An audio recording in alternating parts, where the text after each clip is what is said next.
Olá! Sejam todos bem-vindos. Oi, gente! Estamos aqui para o nosso primeiro podcast. Eu estou até um pouco emocionada, confesso.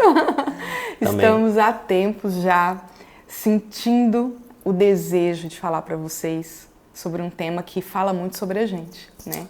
O tema hoje vai falar muito sobre a gente, muito sobre a gente. Eu sou Mônica, esse aqui é o Adiel, meu marido, e vocês estão aqui na nossa casa, né? Eu acho importante também falar isso para vocês. Na verdade, eu quero fazer um convite para as pessoas que estão nos ouvindo e nos assistindo. Tomar um café?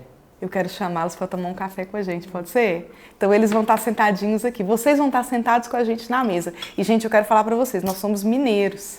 Então essa mesa aqui tem broa mineira, tem pão de queijo mineiro e tem cafezinho, porque mineiro é a base de cafezinho, né não? Que por sinal, o nosso pão de queijo, ele é o melhor, né? E a broa foi eu que fiz, tá? Tem que falar. Então, a ideia da gente começar esse primeiro podcast, né, amor? Na nossa casa, é justamente trazer aqui para perto para que nós possamos, de fato, bater um papo, trocar ideias, né?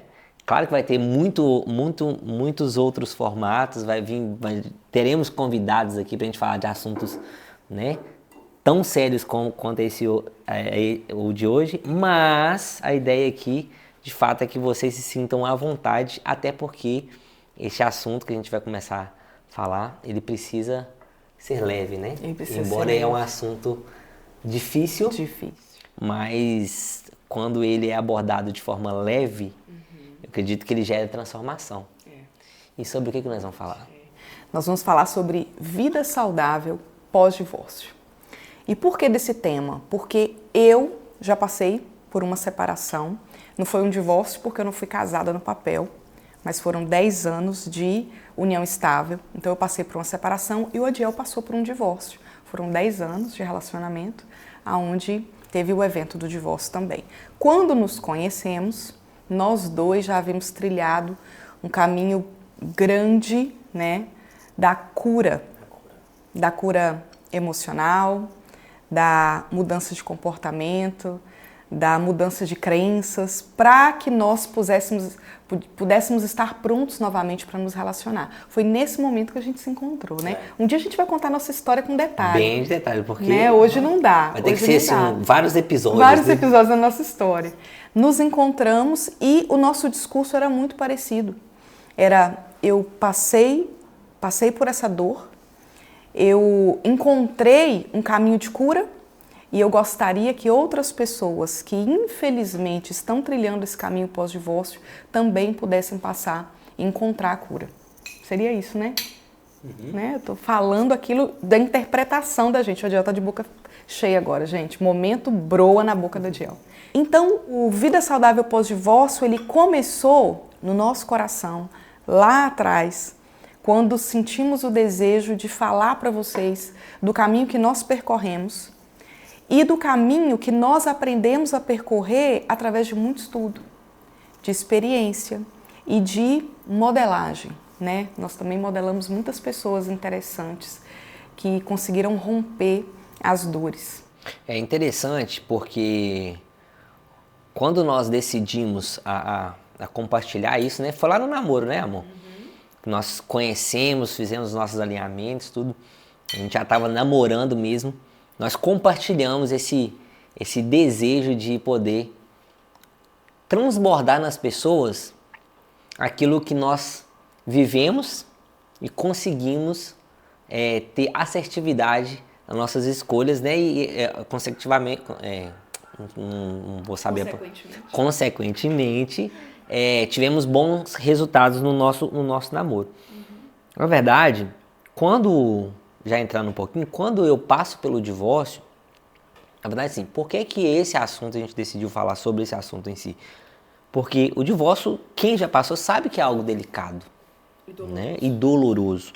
Porque ele envolve muita crença, envolve a fase do luto, que mais pra frente a gente vai falar sobre isso, né?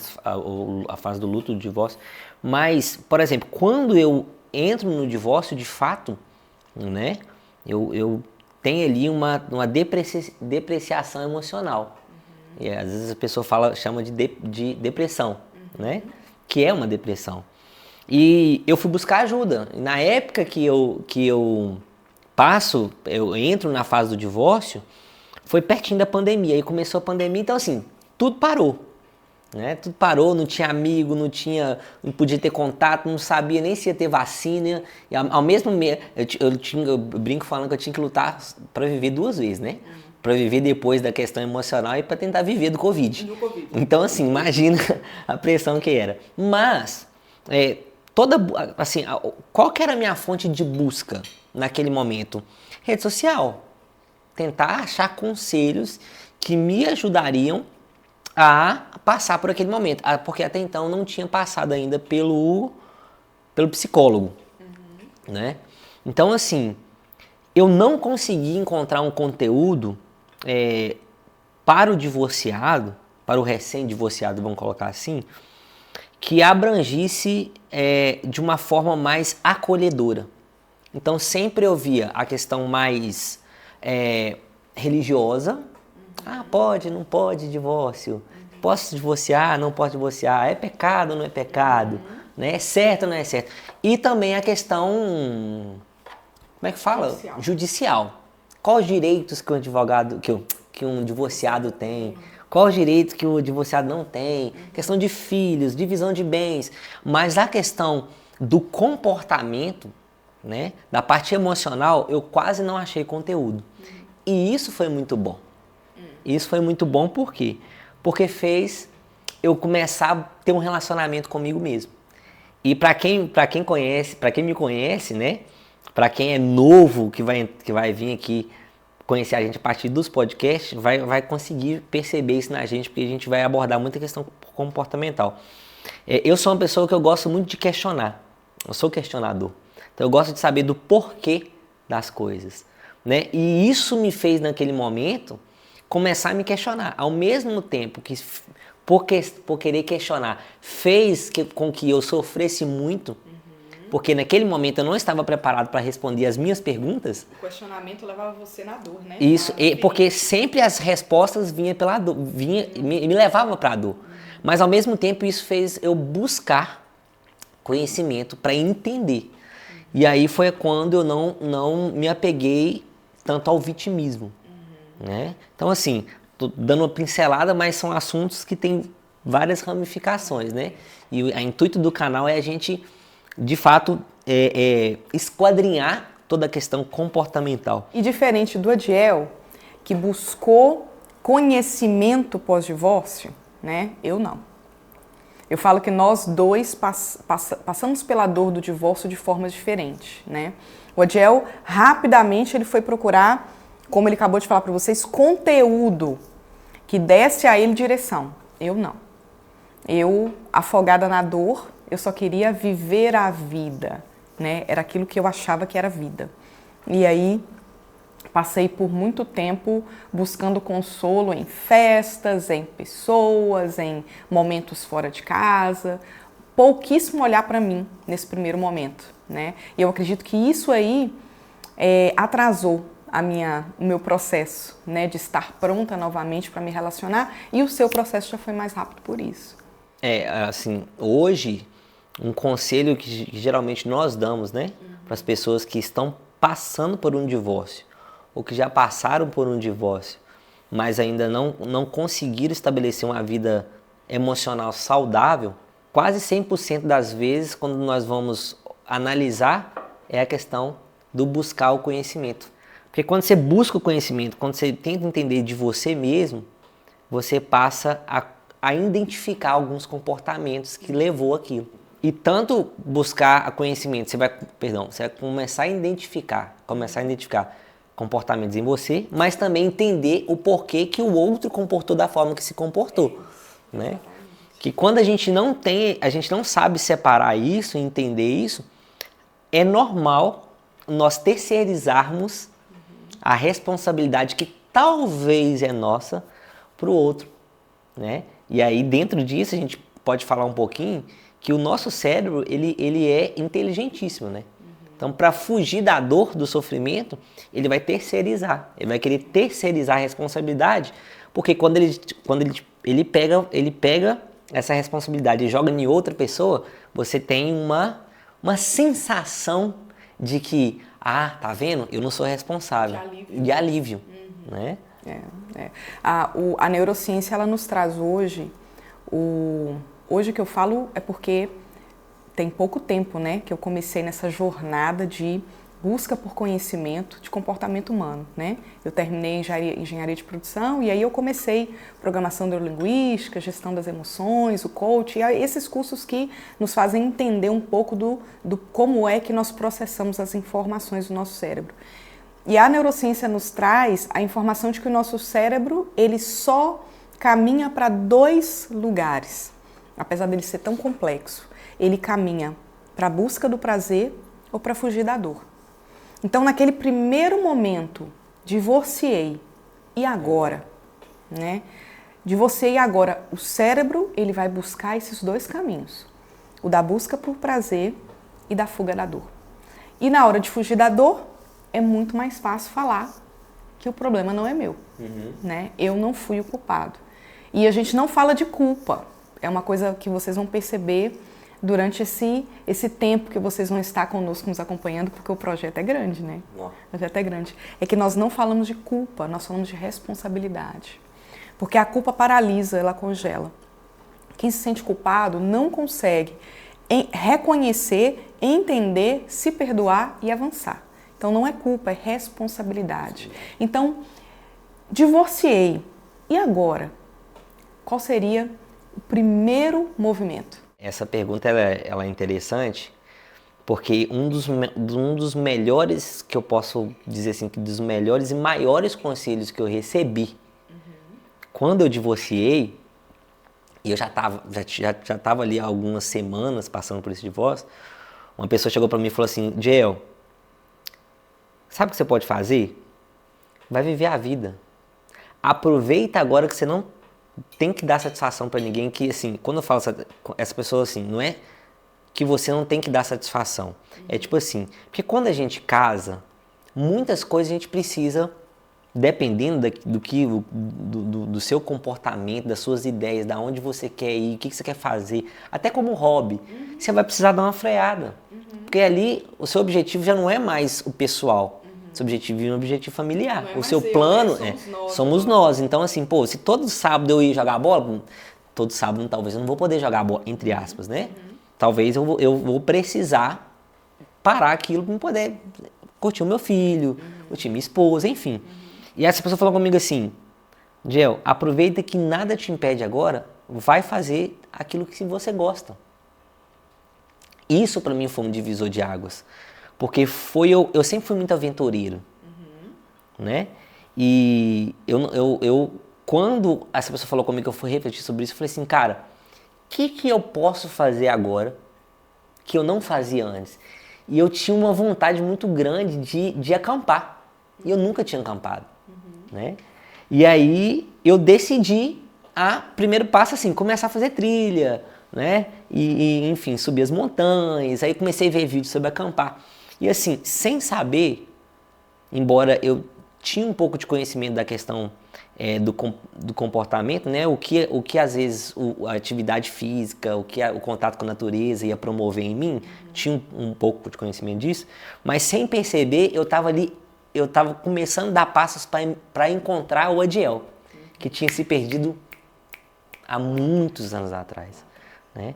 Então assim, o meu processo de reconstrução, ele foi importante porque, de fato, eu encontrei de volta a minha subjetividade. Então, assim, dentro da pergunta que você fez, de você e agora, autocuidado.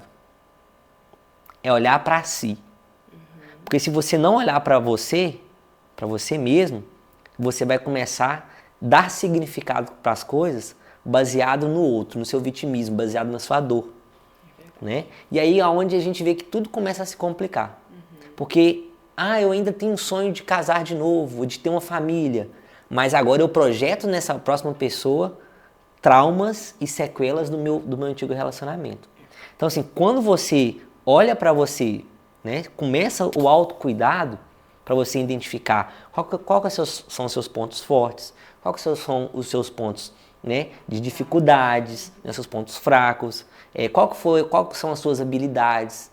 Se você esquecer disso, provavelmente você vai começar a construir esse próximo ciclo, né, de uma forma totalmente desconcertada. É como se você já entrasse nesse novo relacionamento com uma mochila, né? E essa mochila tá ali, cheia de dores. Olha, eu tenho essa dor, eu tenho essa dor, eu tenho essa dor.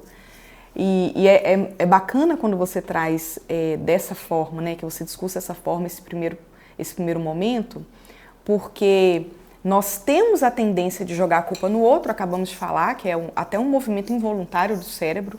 Vou jogar a culpa no outro porque assim eu me livro da culpa.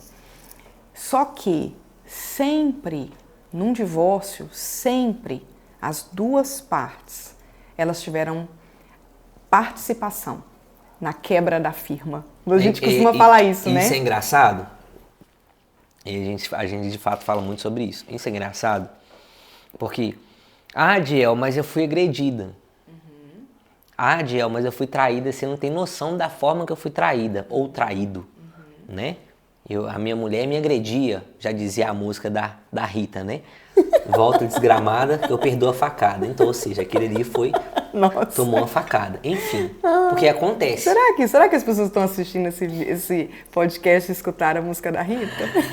É claro que a grande maioria dos casos vem ali de ações do homem contra a mulher, mas existe muitos casos de mulheres, né, contra homens. Depois que aconteceu a questão do meu divórcio, o processo, eu passei a mergulhar sobre esse assunto, amo esse assunto, então a gente vai vendo, analisando o tanto de casos que vem também... das duas partes. Vem das duas partes. Enfim, quando o homem ou a mulher, que ele sai desse divórcio, ele entra nesse divórcio, ele não olha para si mesmo, ele deixa de perceber algumas coisas. Por que eu tô falando isso? Geralmente, os casos onde eu fui agredida. Por que há uma parcela de contribuição das duas partes? Porque provavelmente em algum percurso do relacionamento, esse homem ele deu um sinal. Que era um agressor. Que era violento. Que ele era violento. Era violento. Talvez ele não era um agressor. Mas por ele isso tinha traços de agressão. Traços de violência. Traços de violência, né? Às vezes por quê? Não é porque ele é uma pessoa ruim? Não. Talvez o caráter dele foi mal formado por às vezes ver esse exemplo dentro de casa. A psicologia fala, nós somos a média das pessoas, das cinco pessoas que a gente mais está próximo. Exatamente. E às vezes a formação da criança ele vem de dentro de casa. Então, às vezes é um ambiente onde ele cresceu. Então, às vezes ele viu isso. Então, ele desenvolve um caráter violento.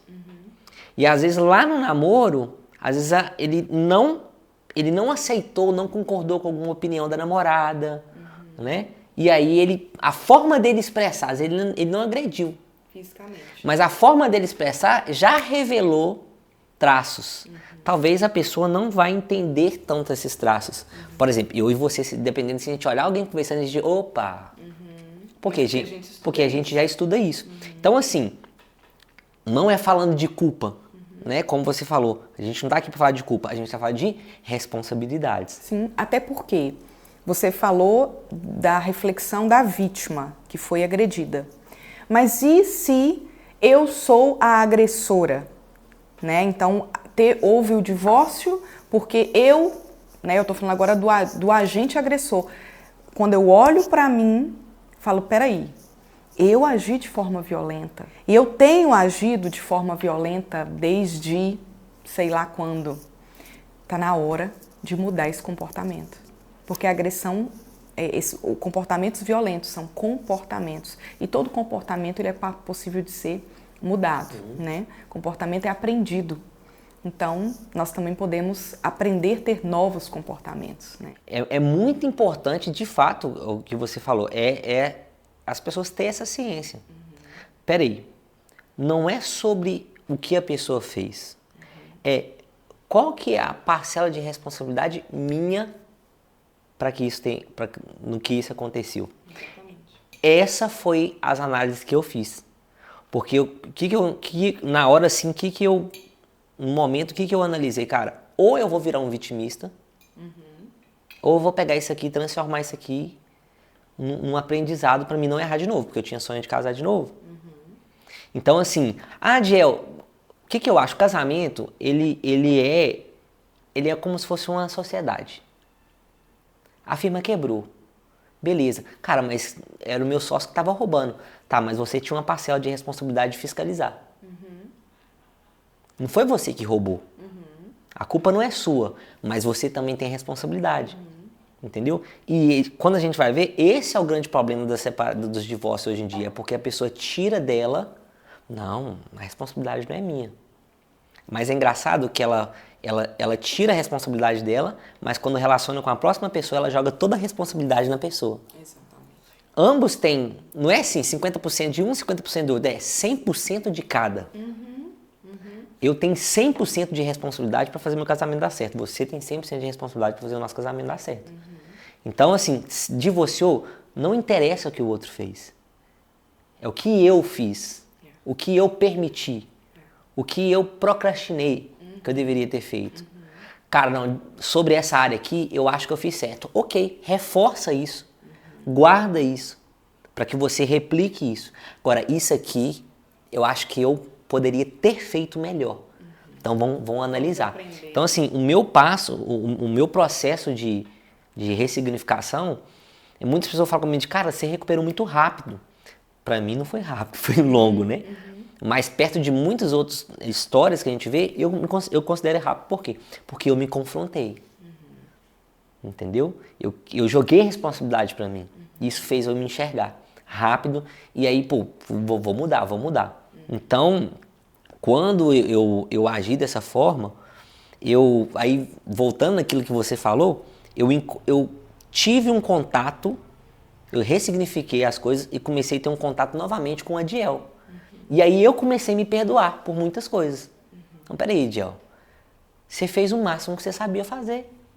Olha ao seu redor. Quem foram as pessoas que você conviveu? Qual foi a formação que você recebeu? Cara, não tinha como se entregar mais do que você entregou. E isso é massa, porque quando a gente pega... Ah, cara, eu fui traída. Vamos pegar o caso da mulher, que geralmente como acontece. Eu fui traída. Tinha como essa pessoa te entregar uma outra coisa? Ela entregou o que ela tinha. E isso pra mim foi interessante porque eu consegui pegar a minha pessoa e falei assim, eu entreguei o máximo que eu podia entregar dentro do relacionamento.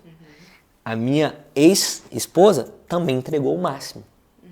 Tá tudo certo. Daqui pra frente agora, é o que eu vou conseguir entregar agora pro próximo. Né? E isso fez com que eu entendesse, peraí, não posso relacionar de novo agora. Porque senão eu vou continuar entregando aquilo que eu estava entregando. E aí você foi se cuidar. Fui me cuidar. Para depois colocar outra pessoa na jogada. Eu lembro que eu decidi, eu fiz um propósito comigo mesmo. Eu falei assim, cara, eu vou ficar 1 ano sem olhar pro lado. Vou olhar só pra mim. Porque dentro desse 1 ano é um momento meu. E aí, né, de forma resumida, depois a gente vai contar nossa história de forma mais detalhe, eu encontrei o Adiel de novo. Aquele Adiel que era aventureiro, corajoso, né? Comecei a fazer as trilhas, fui fazer aquilo que de fato nada me impedia fazer. E aí nesse processo eu te conheci, né? Só que lá eu já estava bem. E é bacana porque apesar da nossa história inicial pós-divórcio ser diferente, e a gente está contando aqui as nossas histórias, justamente, eu acho que o que nós temos de mais rico para entregar é justamente porque a nossa história é diferente. Sim.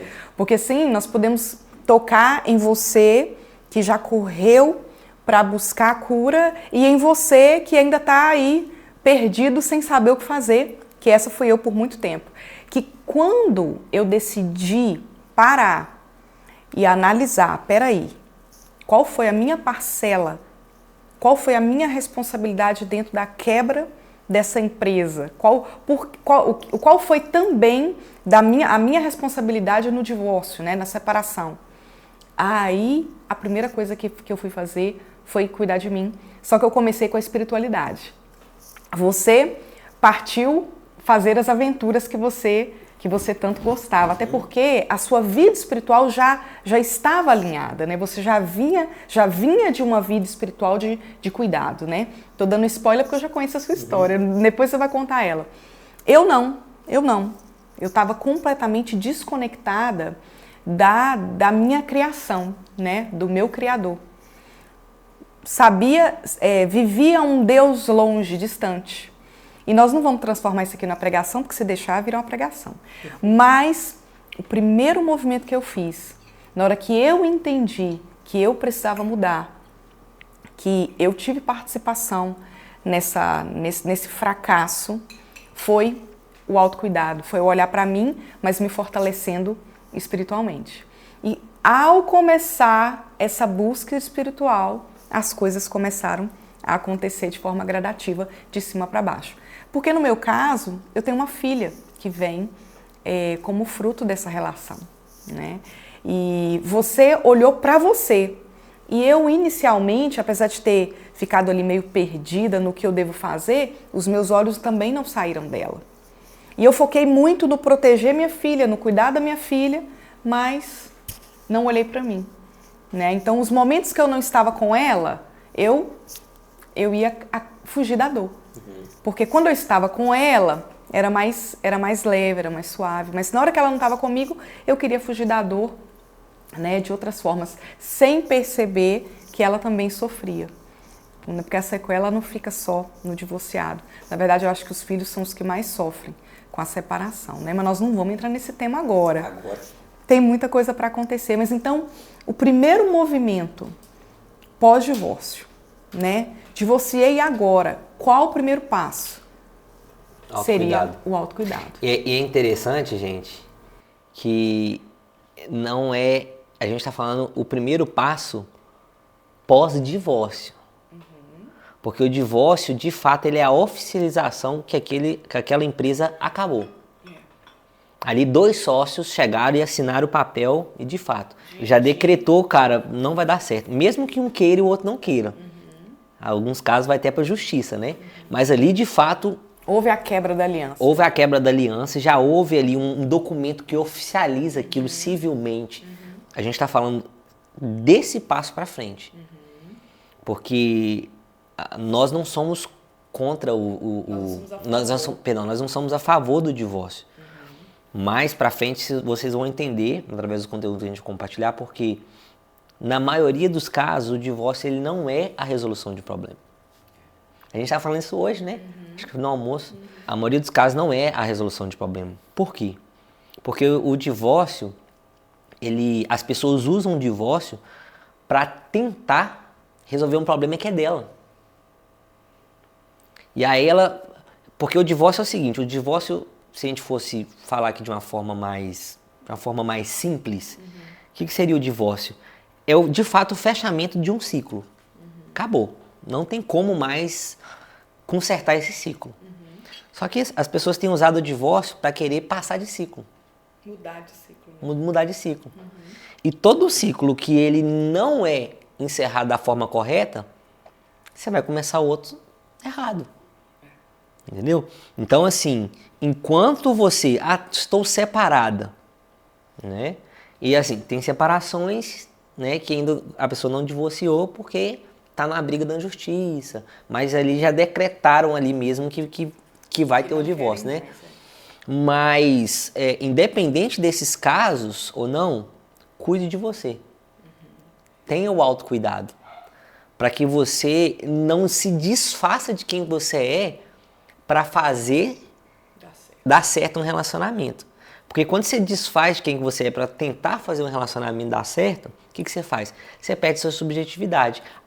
Aparentemente, naquele momento, talvez você consegue aquilo que você quer, mas chega lá na frente, você não consegue sustentar aquela personalidade que você tentou ser. Aquela capa que você tentou vestir para fazer dar certo. Então, o autocuidado, após né, uma separação, divórcio, ele é importante para que você, de fato, identifique em você, que você encontre você novamente, né? Para muitos casos ruins. Para você não permitir que no próximo ciclo pessoas entrem na sua vida, né? E mude as coisas. Você passa a não aceitar a proposta. Lembra do exemplo que a gente deu? do cara que aparentou ser uma pessoa violenta lá no namoro.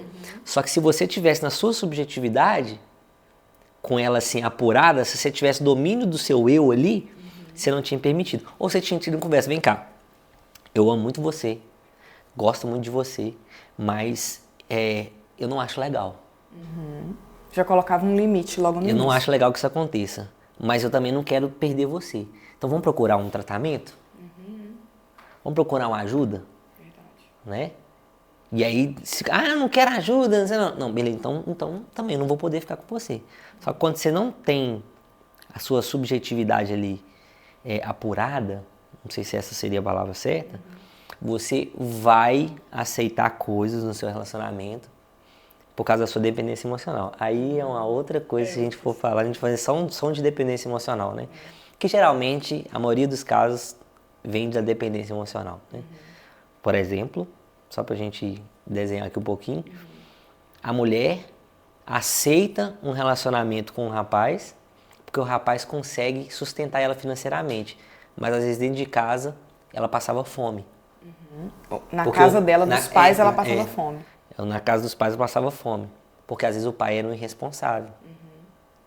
Talvez o pai, ou com dificuldades, né, não conseguia dar para ela a vida que ela queria ter. Aí ela acha uma pessoa que sustenta ela, que dá para ela aquilo que ela queria ter, que talvez o financeiro é um valor. E aí ela se desfaz de todas as outras áreas, os pilares que é importante, para ficar ali só no valor de sustento, que não estou falando que é errado, mas a gente não pode abrir mão da nossa essência para poder aceitar estar dentro de um relacionamento. Se alguém tirar a trilha de mim hoje, o campo, eu dou um troço.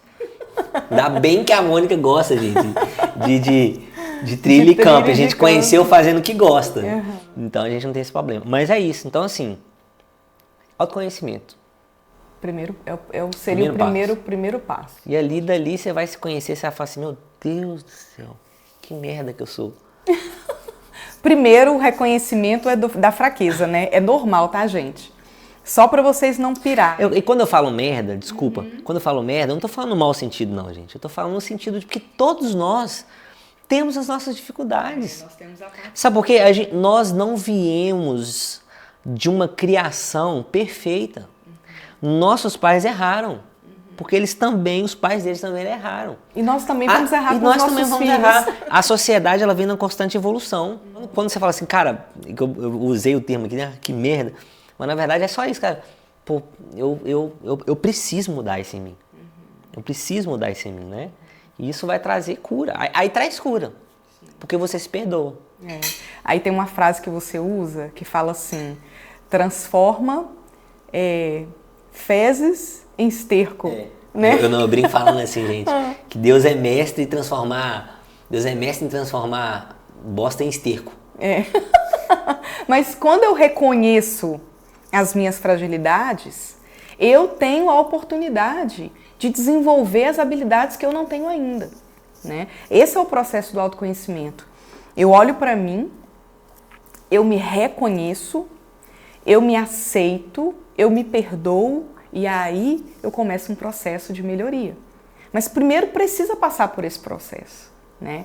E a quebra desse contrato, a quebra dessa aliança do casamento, ela é de fato uma morte. E é por isso que dói tanto, né? Porque quando você decide se unir com uma pessoa, você decide ter uma vida com ela. Então você não consegue olhar para o futuro sem ela. Então o relacionamento acaba e você já não consegue se ver para ir. Todo o caminho que eu trilhei de perspectiva de futuro não vai ter mais essa pessoa. Então é de muita dor. E quando eu falo de buscar ajuda literal. Porque se eu sou... Eu acredito que nem mesmo os profissionais da saúde mental devem passar por esse período sozinhos. Porque uma percepção de fora da dor, ela sempre vai fazer sentido. Mas nós devemos buscar olhar para si, nos acolher, porque a gente percebe as nossas sombras, como você disse. Nossa, que merda, né? Ou seja, eu descobri minhas sombras. Eu descobri onde eu errei. Aí a gente se acolhe, se aceita, porque nós aprendemos assim, era o melhor que a gente podia fazer. Se ama, porque somos dignos de amor. O Senhor, Ele nos ama e isso tem que ser o maior e o suficiente. E agora que eu já me reconheço, me aceito e me amo, eu começo a entrar no processo de mudança, de restauração e de novas conquistas. E falando sobre o luto, é importante as pessoas entenderem que essa fase do luto precisa ser passada. Sim. Essa fase do luto é importantíssima as pessoas que estão passando por isso, né, viverem. Uhum. É tipo assim, seu pai morrer, você não morreu. Cara, você precisa chorar. Uhum. Você precisa sentir falta. Uhum. Você precisa... Por quê? Porque é isso que vai trazer os momentos de reflexão. Cara, eu vou prestar atenção mais agora. Uhum. Como meu pai faz falta. Uhum. Eu ainda tenho minha mãe. Uhum. Então, o que eu não fiz com meu pai... minha mãe eu vou passar por isso, porque ela vai falecer. Uhum. Então, o tempo que eu não tirei com meu pai, eu vou tirar com a minha mãe. Então, assim, a fase do luto é importante. Sim. Então, assim, é rico cada momento pós-divórcio. Desde quando você não queira dar os significados que você quer dar. Por isso que o que você falou faz muito sentido, que é a ajuda do profissional. Sim. Enquanto eu tentei responder no comecinho as perguntas que surgiam na minha mente, que vai muitas perguntas e questionamentos, cara, eu sofria. Eu só comecei a melhorar quando eu falei assim, eu não consigo responder e dar significado para esse tanto de dúvida que eu tenho na mente. Principalmente da questão religiosa. Que como você falou, né? Depois da sua separação, que você conheceu, né? A questão... Você foi buscar a questão de espiritualidade. Uhum. Eu já vim dentro, né? Aquele famoso jargão que a gente brinca. Eu nasci dentro da igreja, meus pais são pastores. Mas nem só por isso eu tive uma vida santa. Né? Muitas dificuldades que eu tive. Mas, qual que foi a minha dificuldade em relação a isso? Eu comecei a questionar a Deus. Mas, Senhor, mas o Senhor falou tantas vezes comigo que ia assim, assado, mas tinha sinais que ia ser assim, assado. Tal. Eu comecei, ó, pra você ver, sem perceber ali, naquela fase do luto, eu comecei a terceirizar a responsabilidade para Deus. Quando eu decidi não fazer perguntas mais, questionar e aprender com o processo, lá na frente eu falei assim, cara, Deus não tinha nada a ver com isso, cara. Eu escolhi, independente de todas as escolhas, eu fiz, eu fui parcial com elas e agora eu preciso ser homem de colher o fruto, de ter a responsabilidade.